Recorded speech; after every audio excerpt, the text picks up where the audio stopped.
प्रदेश कांग्रेस अध्यक्ष दीपक बैज किसान मन के बोनस और भुगतान ला लेके मुख्यमंत्री विष्णुदेव साय लिखी चिट्ठी और केन के प्रदेश में धान के खरीदी हो गए धीमी गति ले। प्रदेश कांग्रेस अध्यक्ष दीपक बैज मुख्यमंत्री विष्णुदेव साय ला चिट्ठी लिख के मांग करे हैं कि प्रदेश के किसान मन ला धान खरीदी के एवज में 3100 रुपये का भुगतान एक मुश्त करे जाए। अपन चिट्ठी में दीपक बैज लिखी है कि सरकार गठन के बाद पहला मंत्रिमंडल के बैठक में घलो धान खरीदी के बारे में निर्णय लेके बात कही गिरी से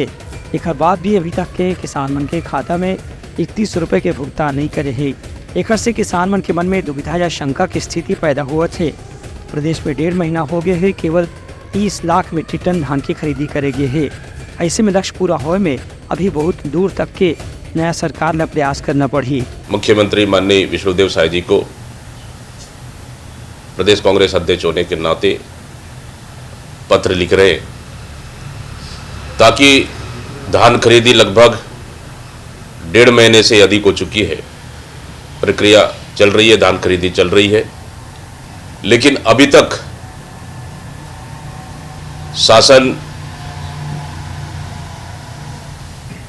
मुख्यमंत्री बनने के बाद कल मंत्रिमंडल भी गठन हुआ, उसके बाद अभी तक सिर्फ 21 कुंटल खरीदी का शासन ने निर्देशित किया है, लेकिन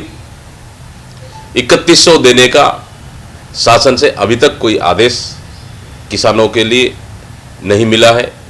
न शासन ने आदेश जारी नहीं किया है, जिससे किसान लगातार चिंतित हैं